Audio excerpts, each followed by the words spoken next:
Alors, Hachem, cette semaine, dans la paracha de Vayakel, on parle de loi de Shabbat.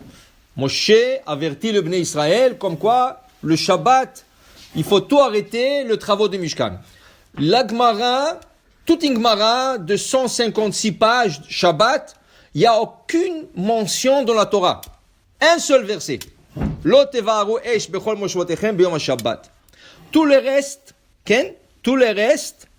c'est appris dans la Torah oral. Okay? Et ils ont appris qu'il y a 39 melachot, parmi eux de ne pas allumer le feu. Ce qu'il faut comprendre dans le Shabbat, quelqu'un te dit aujourd'hui, mais attends, la Torah dit de ne pas faire lotevaru esh, pas faire du feu. Mais le feu, ça prend, aller dans la forêt, couper du bois.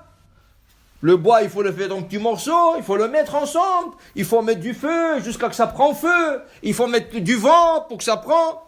Et quelqu'un te dit, ok, ma'avoda zout lachem. Aujourd'hui, tu as un petit interrupteur, tu souffles, fou, et il ouvre. Ouais. Il y a des interrupteurs, tu dirais quand tu te vois un clin d'œil, il t'ouvre.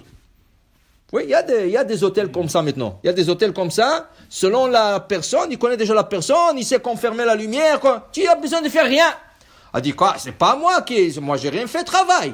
C'est ce travail ça? La Torah a interdit des travaux. 39 travaux. Pas du tout. La Torah a interdit des créations. Dieu a créé le monde en 6 jours. Ubayom Hashivi Shavat Vainafash. Il se reposa. Alors toi, tu dois te reposer. Alors quoi? C'est pas un travail. Non, c'est pas la fatigue. C'est la création.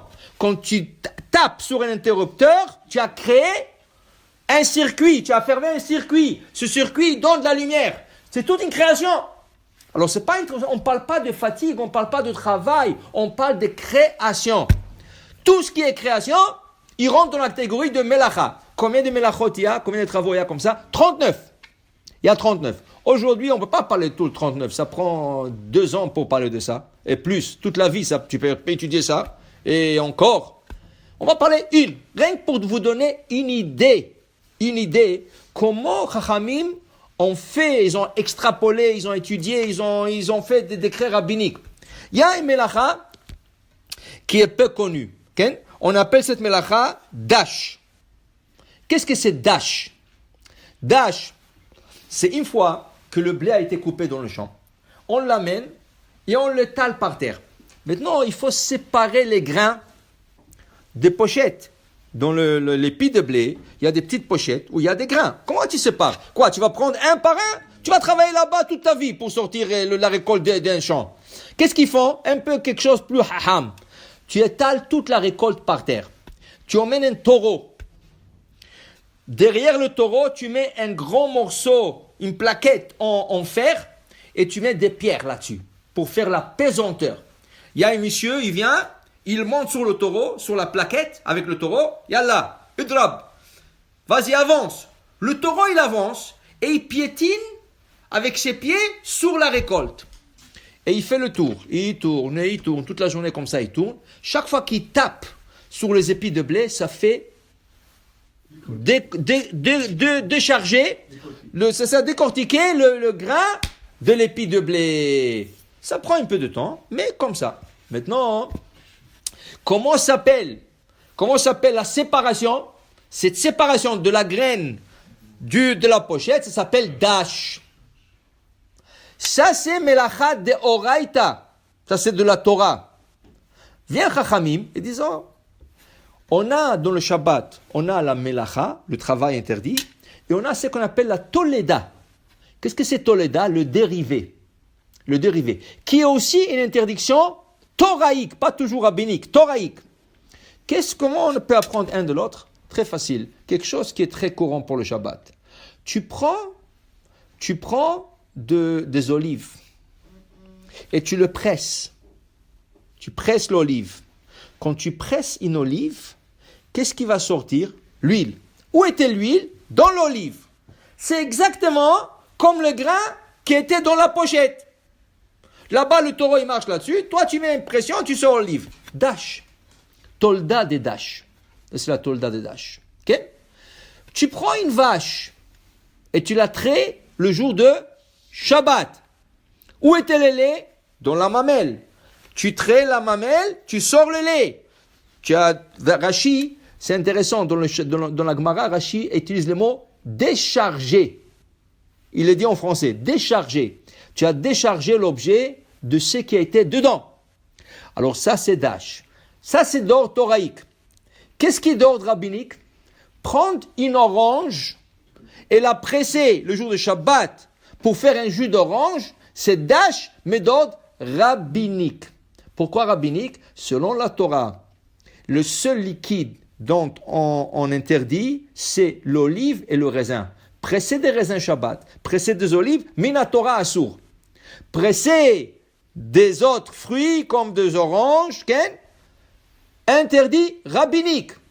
Et le citron, le Shulchan Aruch dit complètement permis. Viennent les Ashkenazes disent non. Le citron, c'est comme l'orange. Vient le Radbaz.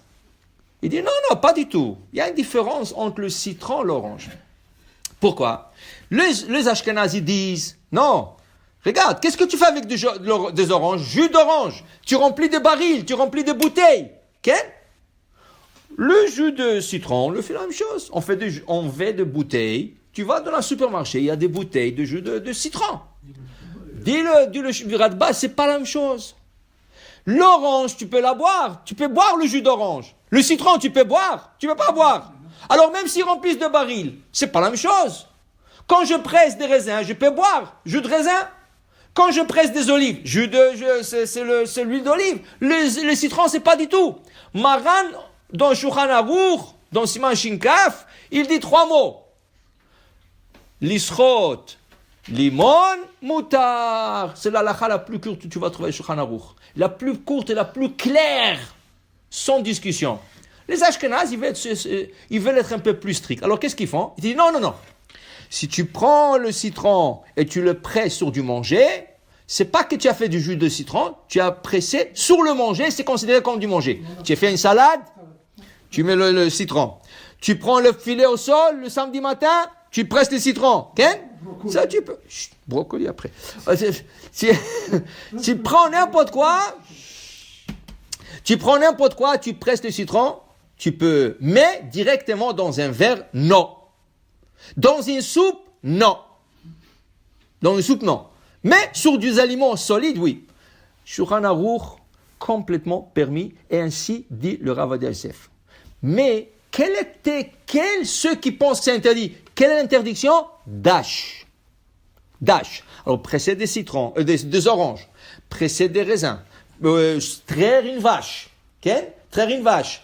Tout ça, ça rentre dans la catégorie de dash.